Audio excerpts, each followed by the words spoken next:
Mbote na yonde kozali kolanda ngai. C'est l'évangéliste Lukubi Kagi Christ de l'éternité, ex-catcheur américain. Nalamuki na tongo ya lelo le 13 juin 2019 naza awa na France kaka nde bozali komona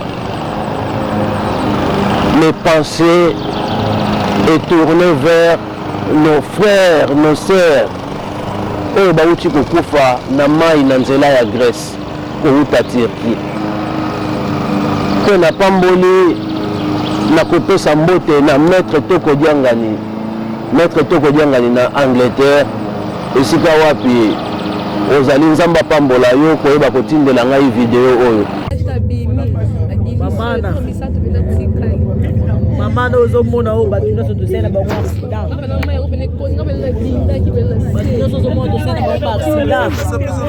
Omoni batu nyoso tosena bango accident. Nzamba bombo itopesa yo nini Yesu.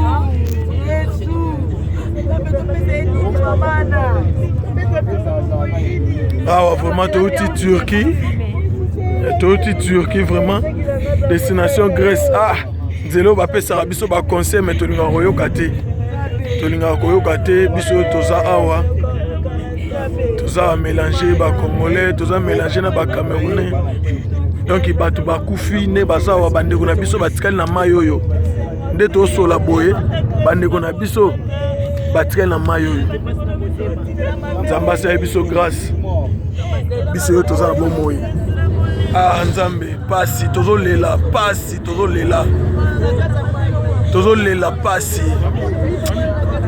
tibo mona nga boye. Donc Nzambe kaka soki Nzambe te belelo onga tika na mayo bele nga lelo sambali mena tika na mayo nga Patrick Samba mena tika na mayo.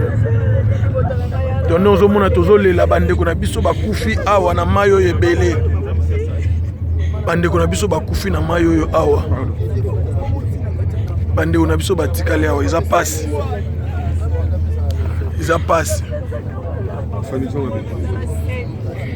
En tout cas na mawatro na ndenge tokoti Grèce mais apasi bakufi ebele nga Elvis. Napesika merci na Nzambe oyo akoti biso awa parce que tosali plus de 40 minutes na mai tozobenga ba bateau bazo kozwa biso te.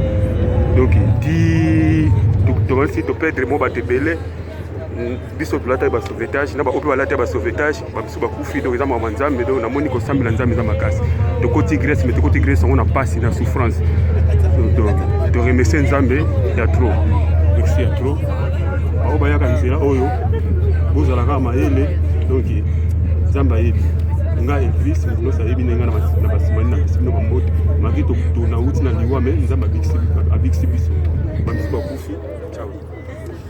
Parce que souci toi na ngopene za ndepo na bino ba ebokati sarabiso ba passer soi-disant botala ka dingi oboye batena fo bocha batu boye ba nombre de personnes bocha na dingi ba motema mabe ba vraiment fo metema mabe nombre oboche biso na dingi oyo dingi zo bimisa mupepe kutu dingi ko mupepe bien te mais tomati yango bozotinda batu lokwa ba nyama bakena banka kokufa po bino bolia ba mbongo ba $700 ba $800 ba $900 obolia nde obongisa ba vie na bino netinga na pesa mais da pasi po boye bake babomoi ya bato oyo etikali na mai oyo eza na mutu na bino bokosamba na Nzambe un jour nga napesi mbongo ya nini ya napesi botala mai botala basaki botala bandeko na biso batikali na mai oyo bandeko na biso batikali awa na mai ozomona tu oyo babato ezoluka no bibembe nde bomona boye bakano rapide oyo ezoluka no bibembe tala dingi tozaki nango yango wana dingi wana bozomona wana yango diki biso tomataki touti nango banda Turquie dingi mobimba elle moko déjà ezako bima mopepe banda kala yango nde bomisi batu ndongo ozomona Nzambe asali biso grâce nde bomona biso boye touti na kati ya dingi wana mais Nzambe asali biso grâce tobiki batu bazolela batu bazolela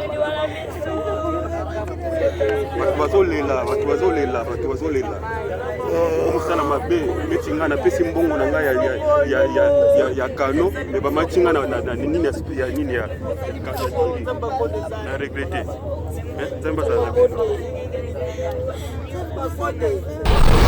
Ça fait mal. Et ça vraiment pas si tant que tout le monde a une image à boyer, bande de connaissances bazo kufa na ebale et ça passe.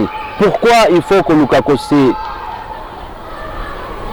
désespéré boyer pour na kokufa en cadeau pour na kokufa o ezali comme si tu ne mérites pas la vie. De même na conseiller mon tout mon côté aya pour risquer. O eza risqué. Mais ils allaient cause à la désespérer.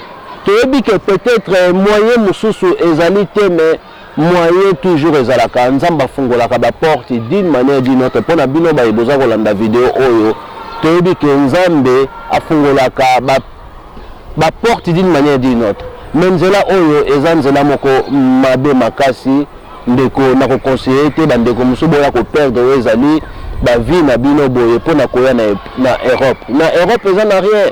Tala lelo la muki na tongo oyo boye. Ozomona mokili moko sec, ozomona que vie ezate. Vie ezate. Et nzamba pambola bino bandeko bosali vidéo oyo vraiment ba porte efungwamela bino na kombo na Yesu. L'Afrique eza ko égorger toutes sortes ezali ya minéraux à monde. Donc l'Afrique eza un continent riche, tous on a besoin de envoyer en Europe. Ce qui est olobi pour interpeller aux alliés pasteurs, moi je crois que nous devions interpeller aux alliés politiciens. C'est-à-dire l'Afrique mobimba, nanika katena lobela ba congolais. Donc message aux alliés pour toute l'Afrique, bien que dans le bango ya lingala, mais na komeka ko expliquer aussi en français. Pour message et coca koleka. Donc, les Africains ou les Congolais, pour ça là un bloc. Comme on a pour un parti politique. Parce que les Congolais pour un parti politique, ils sont partis, ils sont gagnés. Pour tout bandarolia. Comme on a pour Moto Songolo, pour Martin Fayulu, pour Félix Tshisekedi, pour ceux qui ont Jean-Pierre Mbemba, pour Moto Songolo. Surtout que ça la lutte, on a pour beaucoup tourner corrompu. Le problème aux alliés, il y a Congo, il y a Afrique, il y a des problèmes il y a l'Icono, il y a des problèmes internationaux. Pour la Corée, il faut toute l'Afrique, ça là un bloc. Donc il faut tout ça là un bloc. Comme tout le monde Europe et Sangana, l'Afrique aussi et c'est les peuples nyos à Sangana Bongo, vraiment comme tout le monde ça là un bloc contre les alliés système et politique où impose à le président. Impose que le peuple africain a bénéficié de droit à mabele na été, na droit à bomengo na été. C'est ça la solution. Donc c'est-à-dire que dans la ça là un bloc ezali soulèvement toute l'Afrique, na quoi sur l'Afrique, toute l'Afrique. Donc ça là soulèvement. Donc ça tourne 48, 24 heures sur 24 heures, ça tourne. Toute l'Afrique, qui na Congo, RDC, Indi, na Sénégal, Indi, na Cameroun, Indi, na Nigeria, Indi, na Angola, Indi, na Congo, Brazzaville, dans toute l'Afrique, ça a un bloc comme une seule personne. Et beaucoup de monde, système est changé. Système international on impose à et qu'on a débloqué. Il est temps Afrique aux ongles la pouvoir na yo. Afrique qu'on a été comme un général commandé par un sergent. Non. Na tout nos collègues na en Afrique na Europe, ba trésor nini comme ba minéraux nini zali awa. Ba talani ba bisinga ba facture. Mais tala quand na ba facture de Europe za ko progresser. Tala kaka na ba facture to vendaka wana pa ba yena ba bureau na bango na ministère ba hôtel mbo oyo azwa déjà facture na oyo azwa déjà 1000 euros 200 euros 300 oyo azwa déjà boy bazo tindaka ba facture. C'est ainsi que l'Europe est évolué. Mais bazo tena meilleur mon côté. Mais comment expliquer na Afrique tout est là. Tout est là. C'est-à-dire vous êtes en otage, vous êtes privé na droit na bino, ça c'est insupportable. Il est temps, tous les gens qui ont le battu, tous se plaindre, tant que les gens se plaignent, ils vont évoluer. Tant que les gens vont évoluer. Alors il faut arrêter de se plaindre, il faut arrêter de parler beaucoup. Maintenant il faut action. Il faut qu'on ait en action, soulèvement comme un bloc pour toute l'Afrique. Ce qui est pour le Congo, mais pour la Moutou Songolo, pour la partie Songolo, donc solution aux alatés, mais aux la confusion totale. Pour ceux qui n'ont pas compris ce que j'ai dit, donc l'Afrique ne peut pas continuer comme ça. Regardez comment nos frères et sœurs sont décédés désespérément dans ces situations, juste pour venir en Europe, pour chercher comment venir en Europe.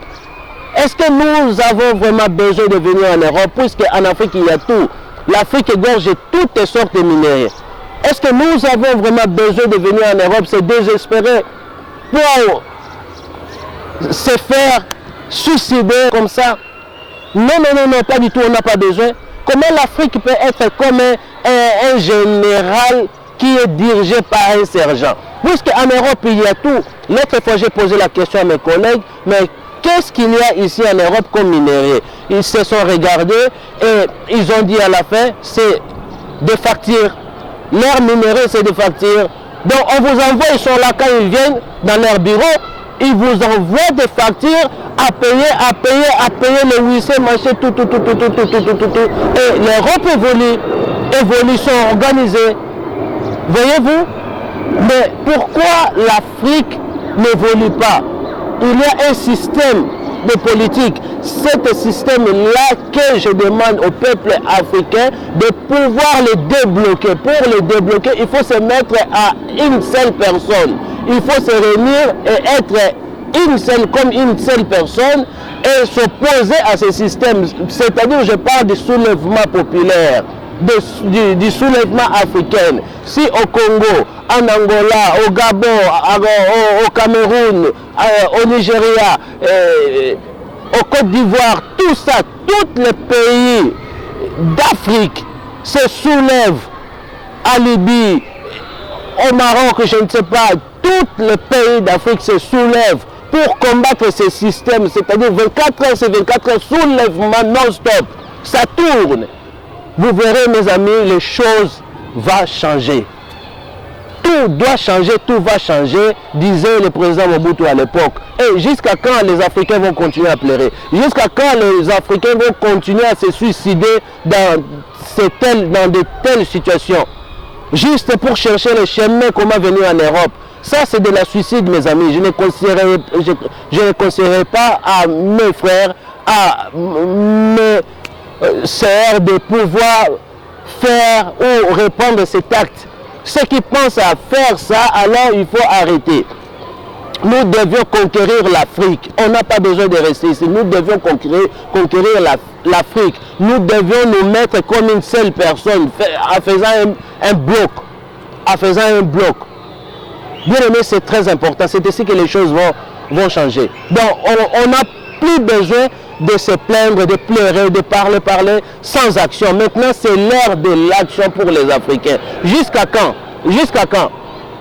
Comment l'Afrique peut être comme si un papa qui est décédé et que ses richesses, les enfants n'ont pas droit de jouir avec? Non, pas du tout. Il est temps d'agir. Les Africains, unissons-nous, unissez-vous, soyez comme une seule personne, faisons un bloc pour s'opposer à cette politique. C'est ainsi que les choses vont changer. C'est-à-dire soulèvement populaire africain. 24 heures sur 24 heures non-stop. Partout, tous les pays de l'Afrique. Les choses vont changer, les choses vont se débloquer. Le système de politique internationale va se débloquer. L'Afrique va reprendre sa force, son hauteur. L'Afrique va reprendre son pouvoir. Jusqu'à quand vous allez pleurer? Jusqu'à quand vous allez se plaindre? Que Dieu vous bénisse. Et mes amis qui ont réalisé cette vidéo, soyez bénis et un bon courage à vous. Je sais que le Seigneur est avec vous. Celui qui a permis que vous soyez en vie, il a un plan de bonheur. Il a un projet pour vous.